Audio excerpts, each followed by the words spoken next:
বন্ধুসকল নমস্কাৰ আশা ৰাখিছো আপোনালোক সকলো কুশলে আছে আৰু কুশলে থাকিব লাগে বন্ধুসকল আজি আপোনালোকলৈ এই সময়ত দেখুৱাবলৈ লৈ আছো চাওক আপোনালোকে স্ক্ৰিনলৈ মন কৰিব বহু প্ৰতীক্ষাৰ অন্তত ফাইনালি শিক্ষা বিভাগৰ পৰা টেট পৰীক্ষাৰ এখন অফিচিয়েল নোটিছ শেহতীয়াকৈ প্ৰকাশ পাইছে বন্ধুসকল এই গুৰুত্বপূৰ্ণ ইনফৰমেশ্যনটোৰ বিষয়ে অৱগত হোৱাৰ লগে লগেই আপোনালোকক এটা ভিডিঅ'ৰ যোগেৰে জনাবলৈ যত্ন কৰিছো আৰু আশা ৰাখিছো আপোনালোকে ভিডিঅ'টোৰ সৈতে সহযোগিতা কৰিব বন্ধুসকল যেহেতু টেট পৰীক্ষাৰ সৈতে জড়িত এখন অফিচিয়েল নোটিছ প্ৰকাশ পাইছে গতিকে বৰ্তমান সময়ত পৰীক্ষাৰ্থীসকলৰ বাবে এটা গুৰুত্বপূৰ্ণ ইনফৰমেশ্যন বুলি এই মুহূৰ্তত ক'ব পাৰি তে দেৰি নকৰাকৈ যিখন অফিচিয়েল নোটিছ প্ৰকাশ পাইছে আপোনালোকৰ সন্মুখত দেখুৱাবলৈ যত্ন কৰিছো চাওক অফিচিয়েল নোটিছখন এনেকৈ প্ৰকাশ পাইছিলে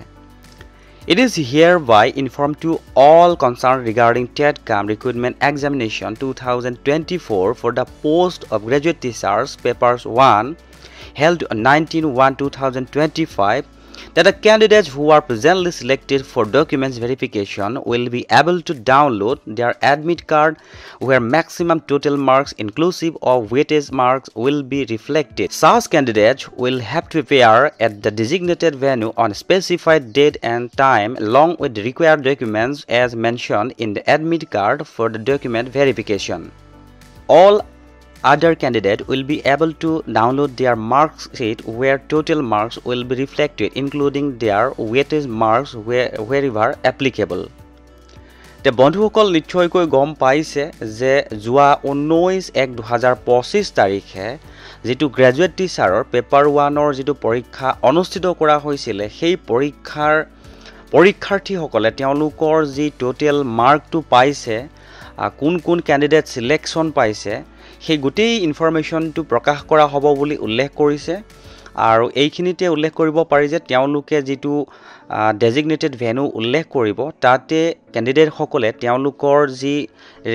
ডকুমেন্টছ আছে সেই ডকুমেন্টছ লৈ ভেৰিফিকেশনৰ বাবে অৱতীৰ্ণ হ'ব পাৰিব বুলি উল্লেখ কৰিছে এটা গুৰুত্বপূৰ্ণ ইনফৰমেশ্যন আৰু এই গুৰুত্বপূৰ্ণ ইনফৰমেশ্যনটোৰ পাছৰ ইনফৰমেশ্যনটো দেখুৱাবলৈ যত্ন কৰিছো চাওক all other candidates will be able to download অৰ্থাৎ এইখিনিতে এটা কথা মন কৰিব লগিয়া যে সকলো ক্যান্ডিডেটক সিলেকশন নিশ্চয় কৰা নাই কাৰণ এটা উল্লেখ কৰিছে যে all other candidates অৰ্থাৎ যেহেতু ইয়াতে এটা কথা উল্লেখ কৰিছে চাওক TET-CAM ৰিক্ৰুটমেন্ট এক্সামিনেশন গতিকে যি সকলক তেওঁলোকে সিলেকশন কৰিছে তেওঁলোককে ডকুমেন্ট ভেৰিফিকেশনৰ কাৰণে মাতিছে আৰু যি সকল সিলেকশন হোৱা নাই তেওঁলোকেও তেওঁলোকৰ নিজৰ মাৰ্ক শীট কিমান বা নম্বৰ কোড কিমান পাইছিলে সেই সকলোবোৰ চাব পাৰিব বুলি উল্লেখ কৰিছে ইয়াতে লিখিছে চাওক total marks will be reflected আৰু ইয়াৰ পাছৰ গুৰুত্বপূৰ্ণ ইনফৰমেশ্যনটো আপোনালোকৰ সন্মুখত দেখুৱাইছো চাওক The admit card or the mark sheet as the case may be will be available downloading from 11 a.m. of 23/06/2025 at the official website of Directorate Secondary Education Assam. Candidate will have to log in by entering their application number and password used while filling up of the forms when applying for the post. The যিসকল candidate apply কৰাৰ সময়ত তেওঁলোকৰ application number আৰু password দি apply কৰিছিল তেওঁলোকে এই যেটো official website https://assam.gov.in এই ওয়েবসাইটটোত গৈ তেওঁলোকৰ এপ্লিকেশন আৰু পাছৱৰ্ড দি লগইন কৰিব পাৰিব আৰু লগইন কৰিলে তেওঁলোকৰ গোটেই ডিটেইলছটো পাব বুলি তেওঁলোকে উল্লেখ কৰিছে আৰু ইয়াতে উল্লেখ কৰিছে চাওক the selection of the candidates is subject to fulfillment of the eligibility criteria as prescribed in the advertisement and vacancy of the documents and declaration made by the candidate technical support toll free number 8080 অর্থাৎ তেওঁলোকে এটা technical সাপোৰ্টৰ কাৰণে টোল free number উল্লেখ কৰিছে যেটো 10 বজাৰ পৰা 5 বজাৰ ভিতৰত ক্যান্ডিডেট সকলে কল কৰি তেওঁলোকৰ যি অসুবিধা বা কিবা যদি জানিব লগা বিষয় আছে তেওঁলোকে জানিব পাৰিব বুলি